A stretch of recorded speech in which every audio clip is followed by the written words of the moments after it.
오늘부터 이 하나님 나라 복음을 살아낸 그리스도인들이라는 좀 큰 주제를 가지고 좀 몇 주 동안 우리 사도행전 3장 요 말씀을 좀 같이 살펴보려고 합니다.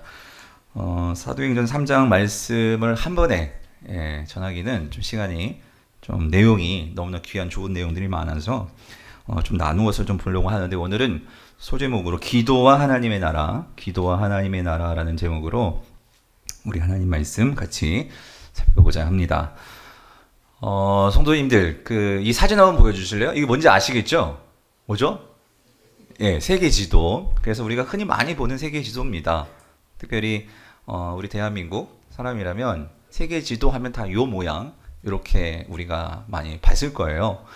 근데 제가 미국에 가가지고요, 세계 지도를 보고 처음에 조금 이게 뭐지? 하는 그런 좀 순간이 있었어요. 왜 그러냐면 세계 지도인데 제가 봤던 세계 지도와 조금 달랐어요. 미국에서는 이렇더라고요. 이렇습니다. 뭐 좀 다른 게 느껴지세요? 뭐가 달라요?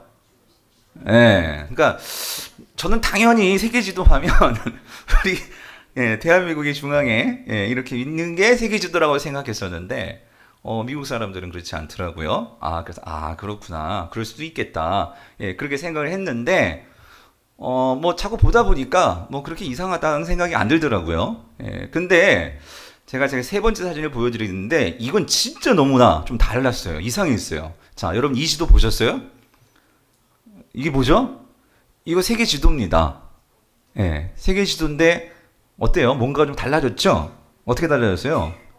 이게 뒤집어졌어요. 그러니까 남반구가 위로 올라가고 우리가 살고 있는 북반구가 밑으로 내려갔죠. 여러분 이 지도는요, 1970년에 호주에 있는 12살짜리 이 스튜어트 맥아더라는 이 어린아이가 학교에 숙제로 선생님이, 그러니까 우리 딸 초등학교 선생님이 세계 지도를 그려와라 했는데 다른 친구들은 다 우리가 아까 봤듯이 그렇게 그렸는데 얘만 이렇게 그려온 거예요. 그래가지고 선생님께 어떻게 칭찬을 들었을까요? 아니, 엄청 혼났대요. 왜 지도를 이렇게 그리냐고, 이렇게 그리면 안 된다고. 그랬는데 얘가 거기서 뭔가를 느꼈는지, 그 1979년에 얘가 좀 자랐죠. 자라고 나서 이 지도를 공식적으로 발간을 합니다. 발간을 하면서 세계적으로 한 35만 장 이상이 판매되었다고 하는데, 그러니까 이 호주를 중심으로 해서, 그죠? 그리고 내가 살고 있는 왜 북반구가 꼭 위에 있어야 하는 법이 없잖아요. 왜? 지구는 둥그러니까. 그래서 이렇게 그린 거예요. 맞죠? 뭐 이상한 거 없죠? 자, 그런데 제가 이 지도를 계속 봤는데요, 유심히. 그래도 저는 좀 이상하더라고요. 뭔가 편치가 않아. 이걸 다시 뒤집어 놔야 될 것 같아. 여러분 그렇지 않으세요? 그렇죠? 그러니까 생각은 뭐 지구가 둥그니까 뭐 상관없겠다 하지만 저는 좀 불편하더라고요, 이 지도가. 근데 이게 왜 그런 걸까? 생각해 봤더니 우리는 어렸을 때부터 우리가 저희 때도 이 사회과 부도라는 게 있었거든요. 그거를 보면서 모든 곳에 이렇게 세계 지도 하면은, 그러니까 북반구가 위에 있고 남반구가 아래에 있는 그런 지도를 보다 보니까 내가 봤던 거와 다르게 이 지도를 보니까 이거는 좀 너무 이상한 거예요. 사랑하는 성도님들, 그러니까 우리가 어떻게 보느냐가 우리의 생각뿐만 아니라 또 우리 감정뿐만 아니라 또 이게 더 나아가서 우리의 삶을 바꿔놓을 수도 있는데, 이러한 우리가 바라보는, 세상을 바라보는 관점, 이걸 뭐라고 하냐면 이거를 세계관이라고 합니다. 그러니까 사람들은 우리가 이 세상을 어떻게 바라보느냐, 이 세계관에 따라서 세상을 이해하는 방식도 다르고, 그리고 이해하는 것에 따라서 우리가 행동하는 삶의 모습도 다를 수 있다는 거죠. 자, 그런데 여러분, 우리가 오늘 살펴보려고 하는 이 그리스도인들이요, 이 그리스도인들은 어떤 사람들이 그리스도인들이냐? 그러니까 세상을 바라보는 방식이 달라진 사람들이 그리스도인이죠. 어떻게 달라졌죠? 그러니까 예수 그리스도가 바라보는 세상의 방식으로 바라보고, 그 예수 그리스도가 이 세상을 살았던 방식으로 살아가는 사람들, 그들이 누구예요? 그리스도인들이라는 거예요. 그래서 오늘 이 성경에 여러분 이 그리스도인이라는 단어는 사실 성경에서 나오죠. 사도행전 11장에 가면 이 안디옥이라는, 지금은 시리아 지역인데 이 안디옥이라는 곳에서 세상 사람들이 예수님을 믿는 사람들을 보고 그들을 부르는 이름, 그들에게 붙여준 이름이 뭐였냐면 그게 뭐죠? 그리스도인이라는 그 이름이었어요.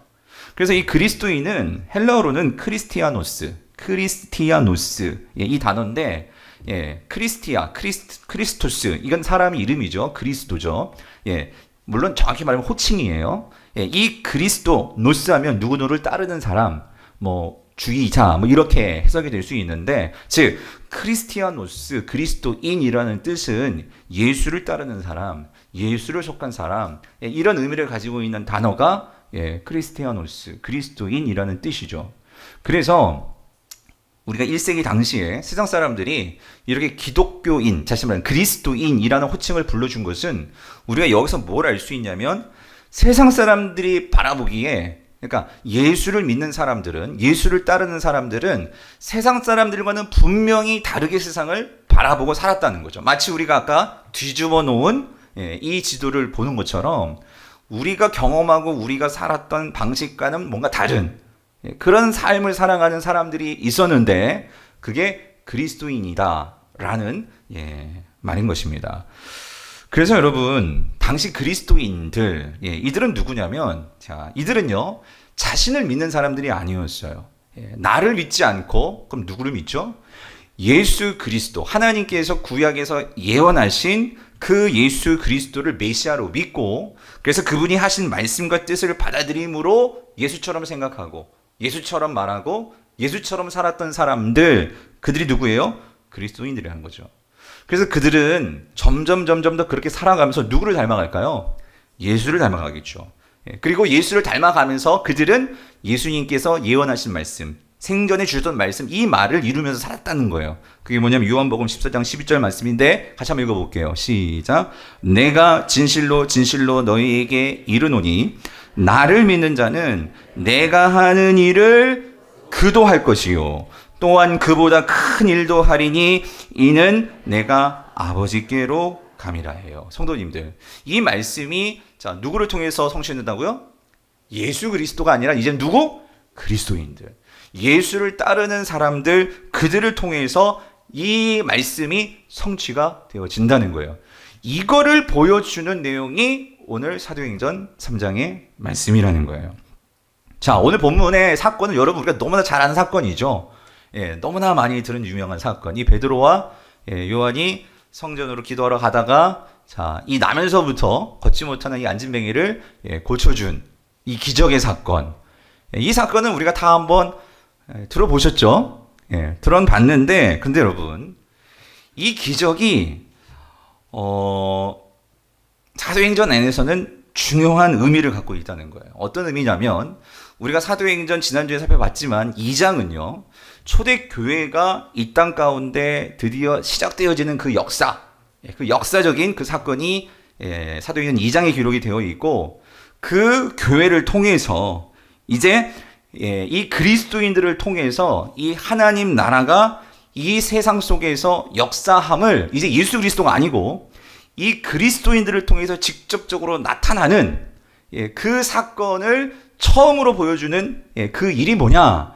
바로 이 안진뱅이를 일으킨 기적의 사건이라는 거예요. 즉, 이 사건은 이제 예수 그리스도가 바로 하나님이 말씀하셨던 메시아임을 그리스도인들을 통해서 세상 속에서 입증되어지는 그 첫 번째 사건, 그게 뭐예요? 오늘 본문의 사건이라는 거예요. 그래서 여러분 오늘 본문 안에 이 사건은 여러 가지 많은 의미들이 담겨 있습니다. 단지 안진뱅이를 일으켰다 그것보다도 오늘 이 하나님 나라가 이 땅 가운데 임하였고 그 그리스도인들을 통해서 어떻게 나타나는지 그리고 그것이 무엇을 말하는지 우리에게 말씀해 주고 있는데 오늘은 한 가지 포인트만 우리 성도님들과 좀 나누려고 합니다. 자, 우리 1절을 같이 한번 볼게요. 1절 같이 읽겠습니다. 시작. 제9시 기도 시간에 베드로와 요한이 성전에 올라갈새예요.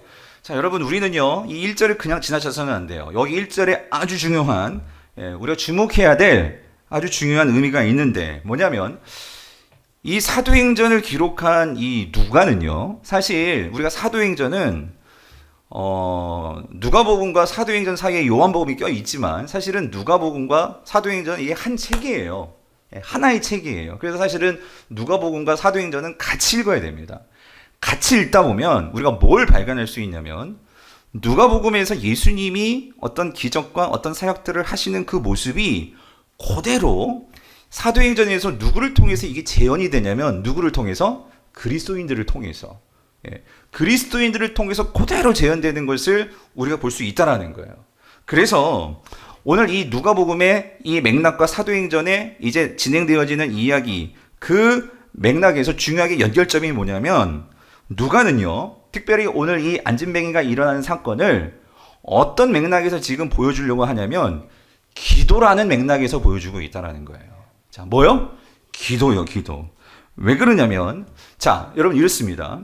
누가복음에서는요, 어떤 복음서다보다도 이 예수님의 기도하시는 모습들을 집중해서 우리에게 보여주고 있는데 오늘 그 기도하시는 모습들이 결국 누구에게 이게 전수가 되었냐면 이게 그리스도인들, 특별히 사도들이라는 거예요. 그래서 여러분 오늘 본문에서요, 여기 베드로와 요한이 지금 이 안진뱅이가 일어나는 이 사건의 이 배경이 언제 이루어졌냐면 이 베드로와 요한이 뭐 하러 가다가 일어났대요? 기도하러 가다가. 특별히 이 기도하러 가다가 여러분 이런 거예요. 이들이 그냥 가끔 생각나가지고 기도하러 가다가 우연히 안진뱅이를 보고 일으켜준 그 사건이 아니고 이들은 정해진 시간에 하나님께 나아가서 기도하는 그 일 가운데 지금 이 사건이 이루어졌다라는 거예요. 이거를 보여주는 게 제9시 무슨 시간에?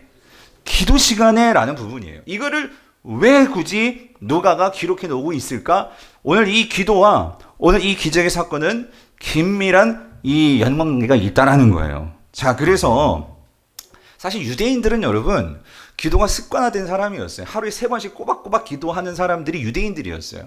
그래서 그들은 오전 9시, 오후 3시, 오후 6시 이렇게 3차례 기도를 합니다. 근데 여기 제9시는 이것은 오후 3시를 말해요. 그러니까 오후 기도 시간에 지금 이 베드로와 이 요한이 기도하러 가던 중에 이 사건이 이루어졌는데, 근데 여기서 한 가지 우리가 기억해야 되는 것은 다음 주에 조금 더 자세히 보겠지만 지금 이 베드로와 요한은 그 당시 유대인들이 습관적으로 기도했던 것처럼 그런 기도를 했다는 것보다도 지금 누가가 오늘 이 요한과 이 베드로를 통해서 보여주고 싶은 것은 이들은 단순히 습관적인 기도가 아니라 예수님께서 누가복음에서 보여주시는 생전에 그 어떤 것보다도 이 기도를 통해서, 즉 예수님이 기적을 행하실 때에, 즉 기적을 행하신다는 것은 하나님 나라가 이 땅에 임했음을 가시적으로 보여주는 것이 기적을 행함인데, 예수님의 사역에서 빠지지 않고 반드시 있었던 그 행하심이 뭐냐면 그게 뭐예요? 기도였다는 거죠. 그 기도와 예수님의 이 사역은 긴밀한 연관성이 있는데 오늘 이 그리스도인들, 이 베드로와 요한이 이 기적을 행함에 있어서도 그들이 무엇을 하러 가던 중에, 기도를 하러 가던 중에 이 사역이 있었다. 이것을 의도적으로 보여주고 있는 것 같아요. 이게 무슨 말이냐면 여러분, 누가복음에서는요, 아까도 말씀드렸지만 이 기도와 오늘 이 예수님의 이 사역, 특별히 기적, 하나님 나라의 임함을 긴밀하게 연관을 짓고 있는데 이것은 누가뿐만 아니라 마가복음에서도 우리가 보면 아주 중요한 한 가지 단편적인 사건이 있어요. 그 예를 들 수가 있는데 여러분 마가복음 9장에 보면 이런 사건이 있어요. 예수님께서 이 변화산에 마찬가지 베드로와 요한과 이 야고보를 데리고 올라가십니다. 산에 올라가셔서 그 기간 동안 나중에 이 제자들이, 나머지 제자들이 밑에서 어떤 사건이 있었냐면 귀신 들린 아이가 있었어요. 그래서 이 귀신 들린 아이를 쫓아내려고 몇 번이고 이 귀신을 쫓아내려고 했는데 그들이 귀신을 쫓아냈을까요? 못 쫓아냅니다. 귀신을 쫓아내지 못해요. 그래서 나중에 예수님께서 이제 변화산에서 내려오셔서 그때 예수님께서 이 귀신을 쫓아내죠. 쫓아냈을 때 이 제자들이 묻습니다. 예수님 왜 우리는 못 쫓아냅니까? 이 내막이 왜 그러냐면 특히 마가복음 상황에서 이 변화산 사건 있기 전에 제자들이 둘씩 나가가지고 전도여행을 하면서 그들이 귀신을 쫓아냈었거든요.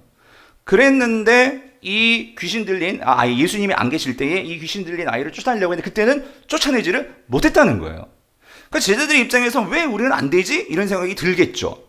그래서 예수님께 물었어요. 예수님, 왜 당신은 되는데 우리는 안 되죠?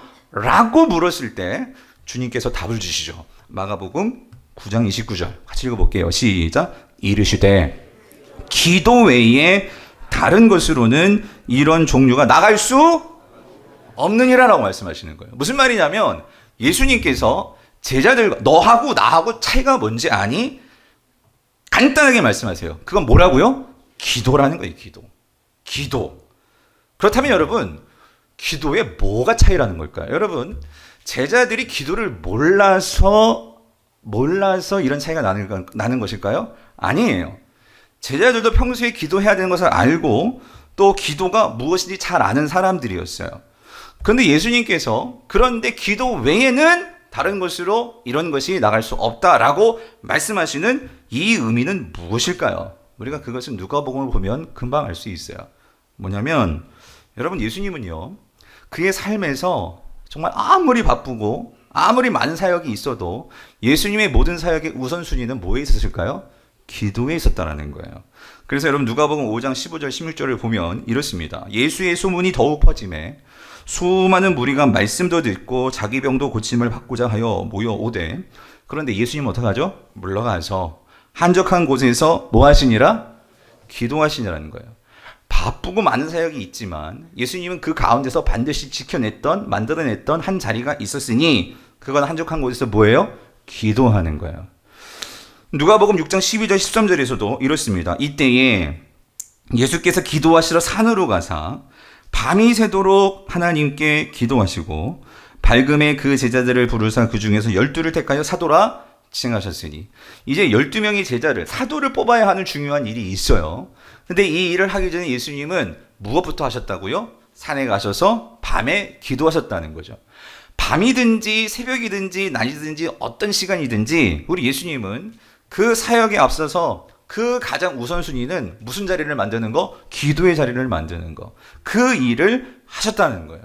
심지어 여러분, 예수님의 이 기도 사역에 있어서 클라이막스는요, 언제냐? 이제 곧 십자가에 달려 죽으실 바로 그 전날 밤이었어요. 근데 그 밤에 예수님께서 십자가를 앞두고 기도를 하시죠.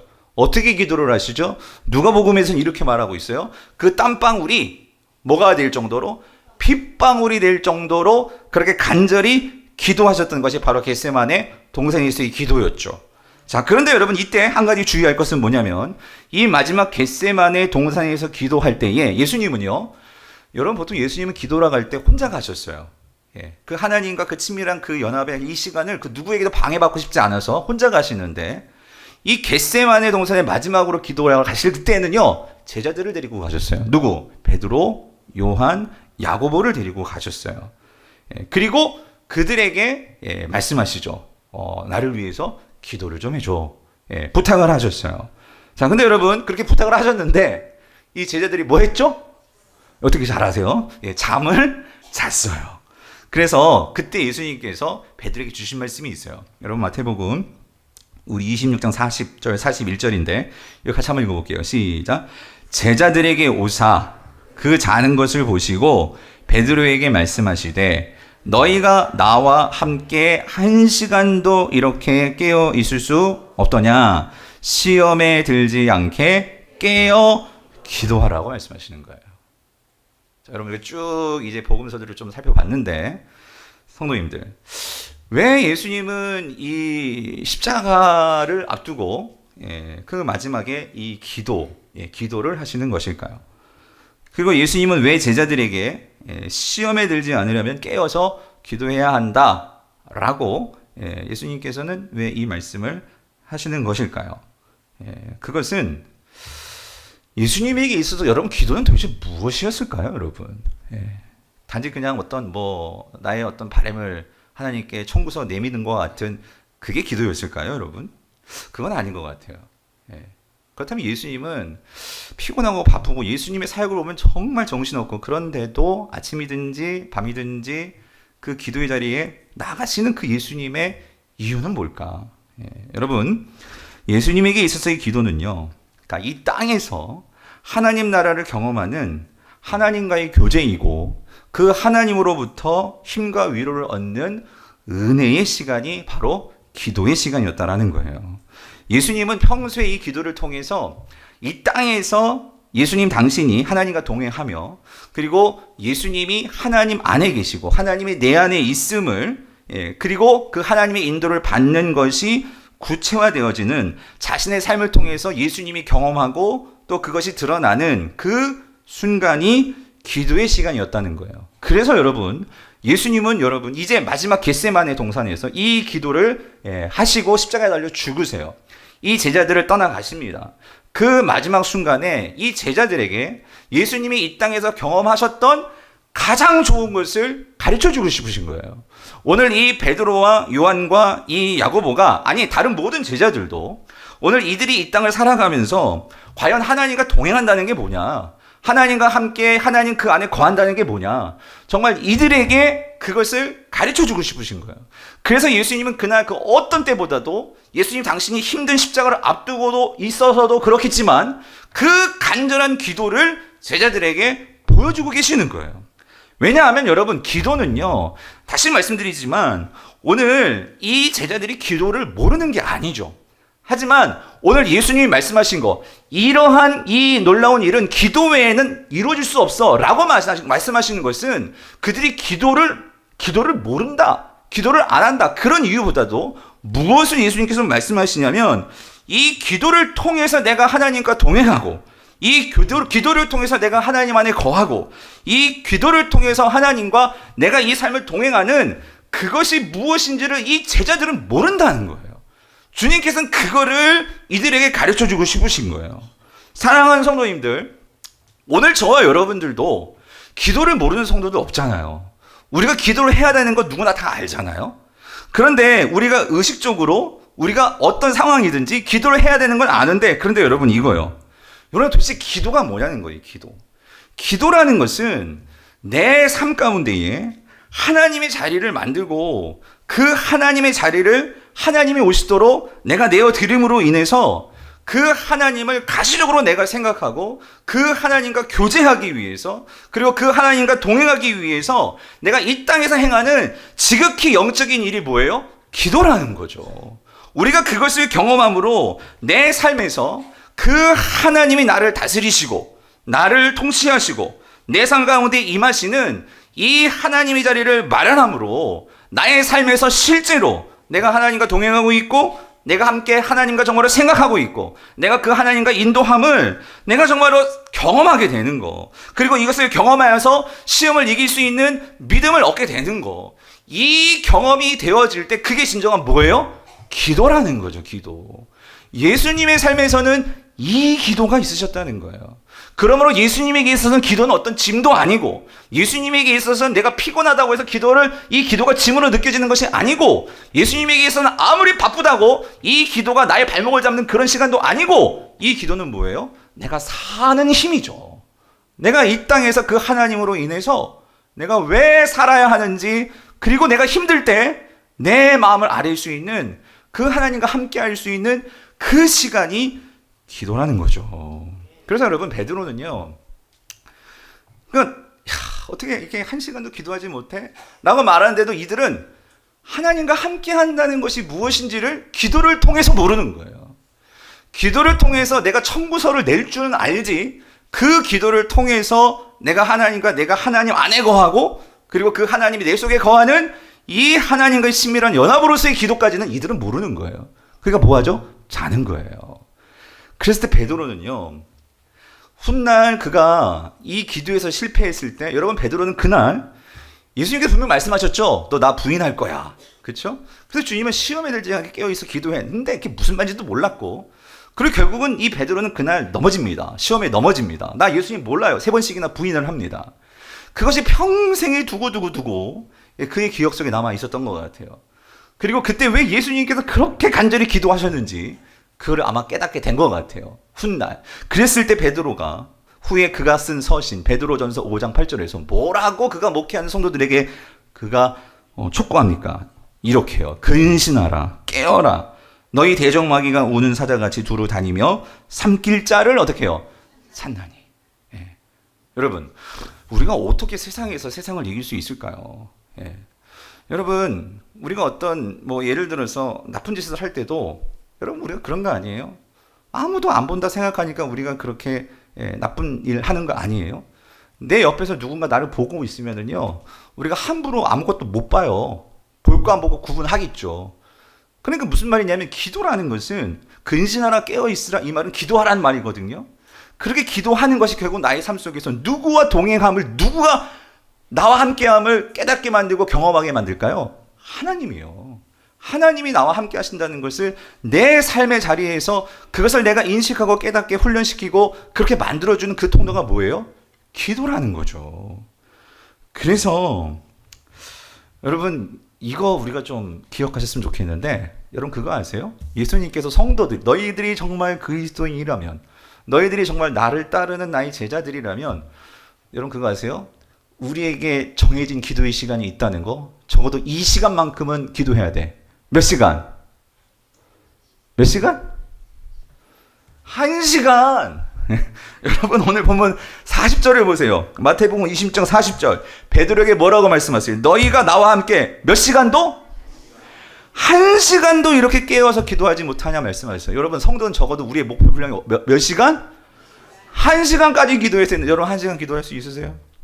어때요? 여러분 오늘 정말 이걸 기억하셨으면 좋겠어요. 예수님께서 바라시는 분량이 있는 것 같아. 예? 적어도 한 번 기도하려면 한 자리에서는 적어도 어느 정도 기도해야 돼? 1시간은 기도해야 된대요, 여러분. 예. 근데 여러분 이게요, 그냥 뭐 웃자고 한 얘기가 아니라, 근데 이거를 정말 심각하게 받아들이신 목사님이 계세요. 여러분, 선한 목자교회 유기성 목사님 이번에 새로운 책을 쓰셨는데 그 책 제목이 뭐냐면 이거예요. 뭐예요? 1시간 기도예요. 이게 왜 1시간 기도냐면 이 목사님이 바로 요 말씀 아까 읽었던 마태복음 26장 40절에서 예수님께서 베드로에게 호되게 꾸짖는 같은 그런 말씀으로 1시간도 기도 못하니 이렇게 말씀하셨단 말이에요. 이거를 목사님 자신에게 하시는 말씀으로 이 목사님이 받으시고 그래서 정말 하나님께 정말 회개하는 심정으로 그렇게 1시간 기도를 삶 속에서 실천하시고 쓰신 책이 이 책인데 여러분 책을 보면 목사님이 솔직하게 고백을 하세요. 뭐라고 고백하시냐면 사실 목사지만 1시간도 이 기도하는 것이 참 부담스러우셨다는 거예요. 왜 그러냐면 이분이 기도를 모르고 기도를 안 하신다 그런 의미가 아니고 저도 마찬가지. 여러분 우리가 살다 보면 그러니까 목사님도 얼마나 많은 큰 교회 사역하시니까 여러 사역들이 있겠어요. 그래서 이런 사역 저런 사역 그렇게 하시고 또 주중에는 또 말씀 설교 준비에 부담이 크잖아요. 그 말씀 준비를 하다 보면 의도치 않게 밀리는 시간이 있어요. 말씀 보고 연구는 하지만 밀리는 시간이 있어요. 그게 무슨 시간일까요? 기도 시간이라는 거예요. 기도 시간. 그래가지고 매번 시간이 부족하고 쫓기고 불안하고 이러다 보니까 그렇다고 말씀과 떨어져 생활하는 게 아니죠. 말씀 가지고 하나님 생각 살지만 그런데 정작 오늘 주님께서 정말 말씀하신 어떤 거 1시간도 깨어있지 못하냐 이 말씀이 이 목사님의 가슴을 빵 치신 거예요. 많은 다른 중요한 사역들이 있겠지만 정말 모든 거 다 내려놓고 하나님의 자리를 내 삶 속에 펴놓고 그 자리에 하나님을 모시는 이거 1시간도 못하니 이게 마음에 찔리셔가지고 회개하고 결단하고 1시간 기도를 그렇게 하셨다는 거예요. 그래서 그 이후 제가 그 뒤에는 어떤 일이 있었는지 제가 적어왔는데 한번 들어보세요. 기도해야 한다는 주님의 강권하심이 너무나 강해서 결국 1시간 기도 시간을 갖는 일에 순종하게 되었습니다. 매일 일과 중에 1시간을 따로 구별하려니 익숙하기까지 한 달 정도 반드시 해야 할 일 외에 다른 일들을 중단해야 했습니다. 그렇게 기도하면서 놀라운 것을 깨달았습니다. 기도 시간이 주님과의 사랑의 교제임을 느낀 것입니다. 요한복음 15장 4절에서는 주님은 내 안에 거하라 라고 하셨는데 주님이 우리에게 원하시는 기도는 열심히 하는 기도가 아니라 주님 안에 거하는 기도임을 알았습니다. 제 영혼과 몸과 마음을 살리려는 뜻이었습니다. 저에게는 무거운 짐이 많습니다. 제 능력으로는 도무지 감당할 수 없는 것들입니다. 그런데 기도하기 위해 주님 앞에 나아가니 그 짐을 주님 앞에 다 내려놓을 수가 있었습니다. 매일 1시간 기도하는 것은 무거운 짐을 하나 더 지는 것이 아니라 우리의 마음이 쉬면서 주님으로부터 새 힘을 공급받는 시간이었습니다. 주님 안에서 쉬는 시간이 기도였습니다. 여러분, 만약에 저와 여러분이 기도에 대한 세계관, 기도에 대한 이해가 이렇게 바뀐다면 기도가 어려울까요? 기도 시간이 어떨 것 같으세요? 기다리지 않으시겠어요? 예, 성도님들 한번 정말 생각해 보세요. 여러분의 삶 가운데 과연 내가 몇 분이나 하나님 앞에 이렇게 앉아 있을 수 있나? 아니, 여러분이 정말로 하나님의 다스림과 통치를 받기를 원하신다면, 정말 그것이 하나님의 나라이잖아요. 그걸 원한다면 정말로 나의 삶에, 내 시간 가운데에 정말 하나님의 자리로 내어드릴 수 있는, 예, 그 시간의 자리는 얼마나 될까? 여러분, 물론 처음에 1시간 기도하는 거는 곤욕일 수 있어요. 어려운 일이에요. 그런데 여러분, 시작하는 거죠. 하루 10분부터라도. 예, 내 삶 속에서 아무리 바빠도 10분씩, 그것이 15분, 20분. 그래서 여러분, 기도에는 훈련이 분명히 필요해요. 예, 제자들도 맨 처음에 이게 안 되니까 넘어지잖아요. 예, 그렇지만 이 훈련이 쌓이면 분명히 이게 달라지는 거죠. 여러분, 유기성 목사님이 저는 그렇게 얘기해요. 1시간 기도라는 게 이것도 율법적인 기도를 말하는 게 아닙니다, 여러분. 1시간 기도하면 하나님이 들어주시고, 예? 1시간 기도, 59분까지 기도하면 1시간 기도 안 쳤으니까 넌 안 돼. 여러분, 우리 하나님 그런 하나님 아니시죠? 여러분, 1시간 기도라는 것은 어떤 의미가 있는 것이냐? 제가 책을 읽으면서 깨달은 건 그거예요. 뭐냐면, 제가 비유로 한번 설명해 볼게요. 여러분, 우리가요, 누군가 이렇게 좀 사이도 안 좋고, 좀 이렇게 어려운 분 만나면, 여러분, 1시간 같이 있는 게 어때요? 아, 고욕이죠, 곤욕. 그죠? 아, 시간은 왜 이렇게 안 가고, 이거 뛰쳐나가고 싶고. 근데 여러분, 내가 정말로 사랑하고, 내가 정말 너무 좋아하고, 그렇게 함께하고 싶은 사람하고, 예, 같이 있으면, 말 많이 안 해도 돼. 그냥 같이 있는 것 자체가 어때요? 좋은 거 아니에요? 그럼 우리가 이렇게 한번 생각해 볼 수 있다는 거예요. 여러분, 우리가 기도의 시간이 오래 지속되지 못하는 것은, 힘든 것은, 그거 왜 그런 걸까요? 하나님하고 이렇게 독대하면 앉아있는 그것 자체가 낯선 거예요. 무슨 말인지 이해되세요? 예? 하나님과 함께 관계하는 이것 자체가 낯설고 익숙하지가 않은 거죠. 내가 하나님이 정말 어떤 분이신지를 내가 이런 말씀을 통해서 알게 되고, 그리고 그 말씀을 통해서 하나님이 정말로 깨달아지면, 그냥 내가 무슨 말을 많이 하고 이게 중요한 게 아니라, 여러분, 때로는요, 그래서 처음 기도 1시간 기도 하시려면은요, 여러분, 이게 에너지가 엄청나게 이거를 말하면서 하려면 힘들어요.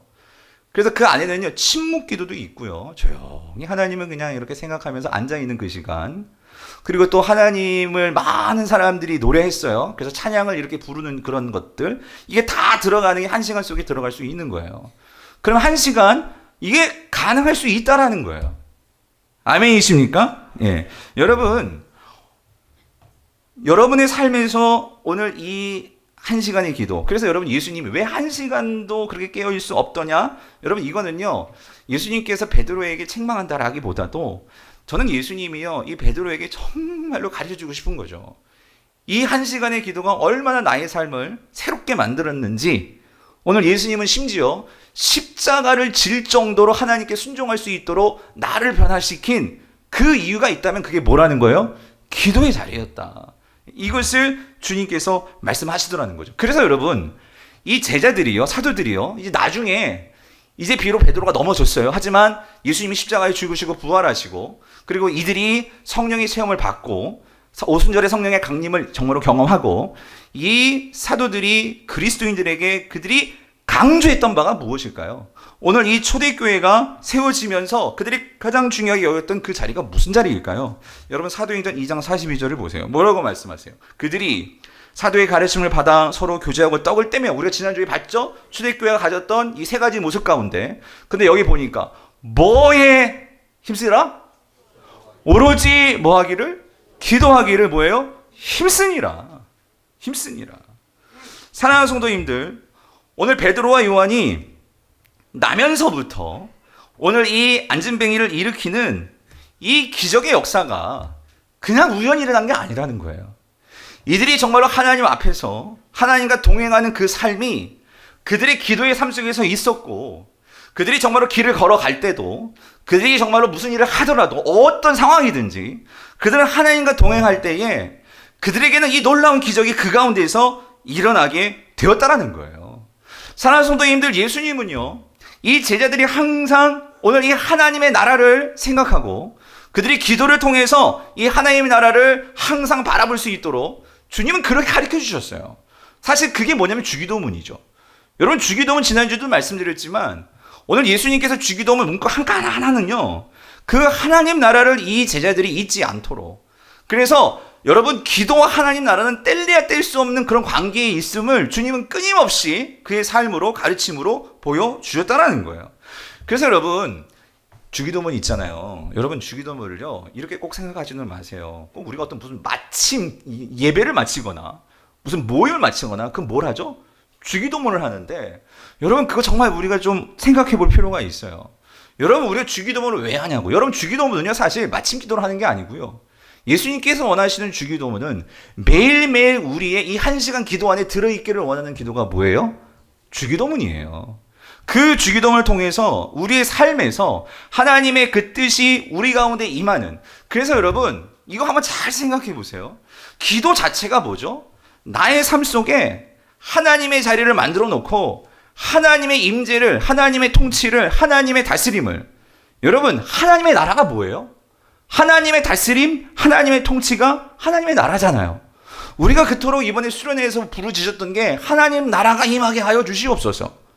그러면 여러분, 내 삶에, 내 바쁘고 힘든 나의 정신없는 삶이지만 우리가 진짜 하나님의 통치와 하나님의 그 다스림을 원한다면 우리가 제일 먼저 회복해야 될 자리는 뭘까요? 기도의 자리라는 거예요. 내 삶에 하나님을 위해서 15분도 내지를 못하는데, 내 삶에 정말 하나님께 드리는 이 1시간도 없는데 무엇을 가지고 우리가 하나님의 나라를 부르짖고 하나님의 임하심을 우리가 바랄 수 있겠냐고요. 여러분, 하나님 나라는 하나님이 왕이십니다. 예수 그리스도가 왕이십니다를 선포하는 거예요. 그러면 우리가 우리의 삶을 통해서 먼저 그것을 선포할 수 있는 나의 이 확신 있는 우리의 행위가 뭘까요? 기도의 자리를 만들어내는 거예요. 마련하는 거예요. 내가 오늘 하나님의 다스림과 통치를 바라면서 10분도 내어드릴 수 없다면, 기도의 시간이 없다면, 여러분 잘 생각해 보세요. 우리의 생각은 항상 기도를 알아요. 하지만 여러분, 그렇게 알고 기도하지 않는다. 그러면 여러분, 결정적으로 우리는 나의 삶을 하나님께 내어드린다고 하지만 여러분, 그 삶은 결국 누가 지고 있는 것일까요? 내가 지고 있는 거예요. 하나님이 왕이 아니고 내가 왕 돼서 쥐고 있는 거예요. 여러분, 그러면 결코 영이 살 수 없어요. 우리의 영은 하나님의 통치를 받아야지만 내 영이 삽니다. 아무리 내가 하나님의 말씀을 청산 유수같이 말을 하고 내가 아무리 하나님에 대해서 생각한다 하지만 하나님의 이 인도와 다스림이 영이 받지 못하면, 여러분, 영은요 반드시 하나님을 따라가게 되어 있어요. 그러나 육은 결국 세상을 따라가요. 우리의 영이 살지 않으면 우리는 하나님 말씀에 순종할 수 있을까요? 없어요. 하나님의 말씀을 따라가지 않는다는 거예요. 그러면 사랑하는 성도님들, 오늘 저와 여러분의 삶에 이 하나님의 나라가 임하기를 원한다면 우리는 무엇부터 회복해야 될까요? 기도의 시간이에요. 제가 율법적으로 여러분들에게 오늘 뭐 1시간 그걸 말하는 게 아니고, 바라는 것은 오늘 예수님이 말씀하셨던 것처럼 이 기도를 통해서 우리가 어떻게 하면 이 주님과의 친밀한 이 관계가 내 삶에서 경험될 수 있을까? 여러분, 우리 가운데 이 기도가 회복되어 수 있기를 간절히 바랍니다. 마지막으로 한 가지가 더 있어요. 이거를 회복하려면 여러분, 오늘 본문에서 우리가 꼭 놓치지 말아야 되는 것은, 오늘 이 기도의 자리에 베드로 혼자 갔어요? 요한 혼자 갔어요? 아니요. 함께 올라갔다는 거예요. 여러분, 기도도요, 함께 동역함이 필요해요. 동역자들이 있어야 한다는 거예요. 함께 기도할 때에 놀라운 역사가 일어났다는 거예요. 여러분, 초대교회 역사는요, 이걸 보여줘요. 함께 기도할 때에 그 자리에 성령이 임했고요, 함께 기도할 때에 옥문이 열리는 역사들이 일어났다는 거예요. 기도에는요, 동역자들이 필요해요. 여러분 잘 생각해 보세요. 여러분에게 있어 내가 기도할 때, 내가 함께 기도할 수 있는 기도의 동역자가 얼마나 되나? 여러분, 이거를 만드셔야 돼요. 여러분들이 순모임에서 아니면 전도회에서 이런 기도의 동역자들이 많으면 많을수록 우리는 하나님의 다스림과 통치를 확신하게 되고 배우게 되고 경험할 수 있게 된다라는 거예요. 오늘 아까 우리 영상을 봤어요. 수련회 영상. 그런데 여러분, 참 이상했어요. 제가 보통 이렇게 수련을 마치면 참 항상 기쁘고 좋았는데 이번에는 제가 너무 힘들었어요. 몸도 힘들고, 지금 이제 조금 이 혀가 좀 잘 돌아가요. 지난 한 주 동안 혀가 안 돌아가지고 혀가 막 혓바늘이 나가지고 너무 힘들고 너무나 마음이 어렵고, 왜 그럴까? 그 이유가 뭘까? 정말 기도하면서 하나님의 말씀, 하나님 나라의 복음을, 예수님이 전했던 복음을 우리 성도들에게 진짜 그렇게 사모해가지고, 제가 또 너무나 오래 설교를 또 했더라고 보니까, 영상 어제 떠가지고 보니까, 그런데도 우리 성도님들이 그걸 또 잘 봐주시고 들어주시고 했는데, 정말 제가 모든 걸 다 들여서 다 말씀을 드렸는데도 그런데도 뭔가 이렇게 허전한 거예요. 예. 그 이유가 뭘까? 근데 제가 어제 이 설교를 마무리하면서 깨달았어요. 여러분 그게 뭐냐면 여러분 많은 하나님의 나라에 대해서 말씀을 나누었지만 여러분 이 하나님 나라가 임함에 있어서 정작 우리가 뭐 하지 아니하면 기도하지 아니하면 여러분 하나님 나라를 이룰 수가 없습니다. 성도가 내 개인 자신이 하나님 나라는 이 땅 가운데 하나님의 다스림과 통치를 원하는 것인데 내 자신이 바쁘다고 내 자신이 내가 뭔가를 이거 안 하면 하나님 안 될 것 같아요. 그래서 하나님께 내 시간에 정말 1시간 그 시간조차도 내지 못한다면 여러분 우리가 어떻게 하나님의 다스림과 하나님의 왕되심을 우리가 인정할 수 있겠냐 말이에요. 근데 제 마음에 드는 생각은 뭐냐면 정말 하나님 나라에 대해서 말씀이 이렇게 많이 나눴지만 저를 비롯해서 우리 교회 안에 과연 주님을 위해서 기도하는 힘쓰는 자들이 정말 몇 명이나 될까? 우리 중직되신 성도님들 가운데 정말 기도하신 분들도 있겠지만 정말 이 교회를 위해서 성도를 위해서 하나님 나라를 위해서 정말로 마음을 다해서 주님께 나와서 기도하고 있는 그런 중직되신 우리 직분자들은 과연 우리 교회에 몇 명이나 손꼽을 수 있을까? 어디 정말 손꼽다가요, 아니 안 했어요, 여러분. 더 마음이 아파질까봐. 사랑하는 성도님들, 우리가 새벽 기도회에 금요 기도회에 아니 처음 나오신 분들은 그렇다 치고요. 정말 우리 중직되시는 분들이 정말 많이 보였으면 좋겠어요, 여러분.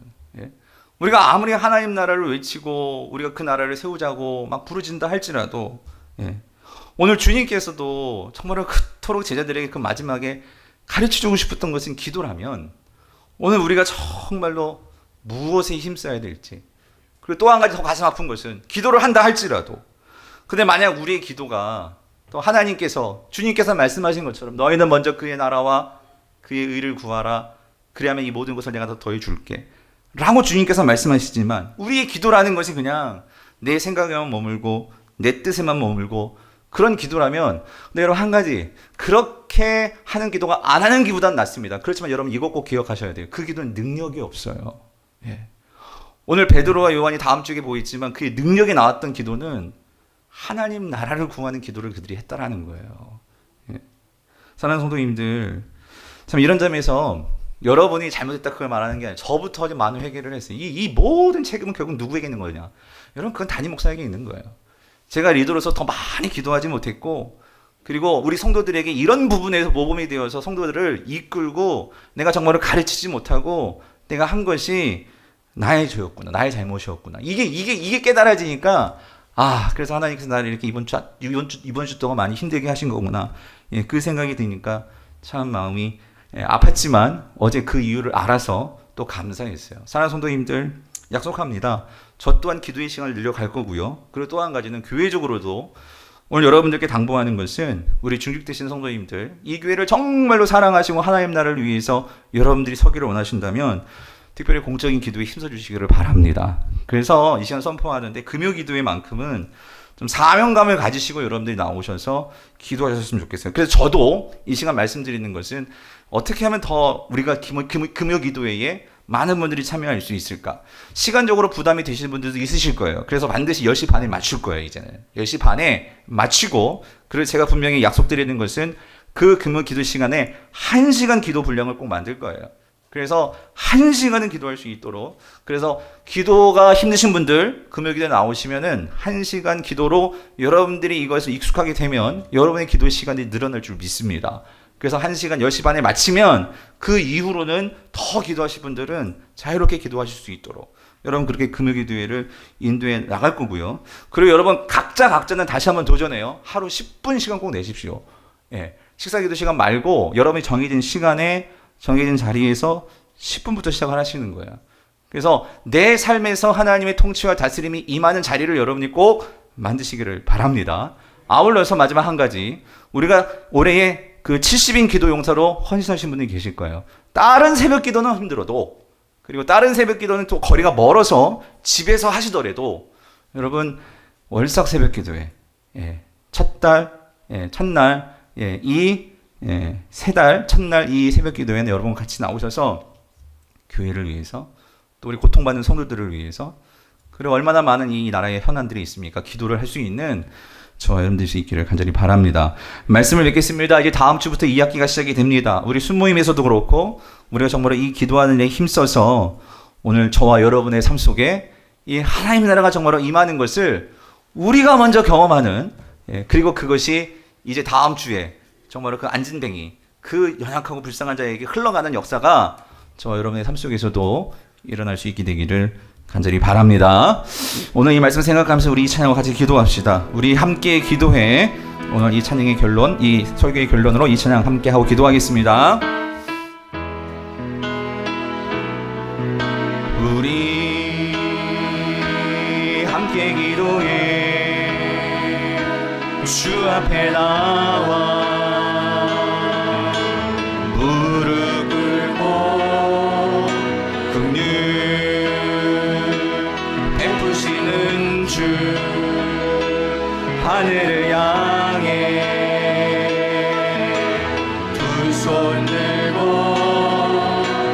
하늘 문이 열리고 은혜의 빗줄이 이 땅 가득 내리도록 마침내 주 오셔서 은혜의 빗줄이 우리 위에 우리가 참 처음부터 우리 함께 기도해. 우리 함께 기도해. 주 앞에 나와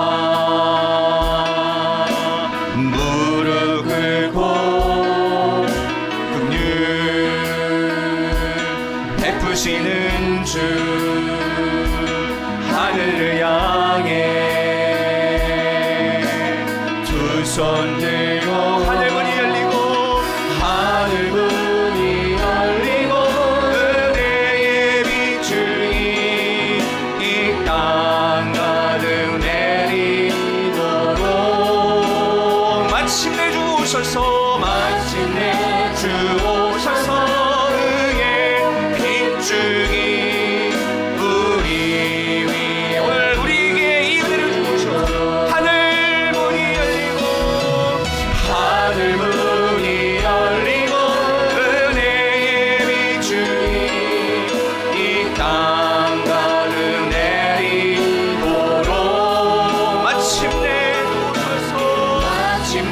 주 오셔서 은혜의 빗줄이 우리 위에 부으시 우리 모든 시선을 주님께 드리고 모든 시선을 주님께 드리고 살아계신 하나님을 느끼네. 내 삶은 주의 역사가 되고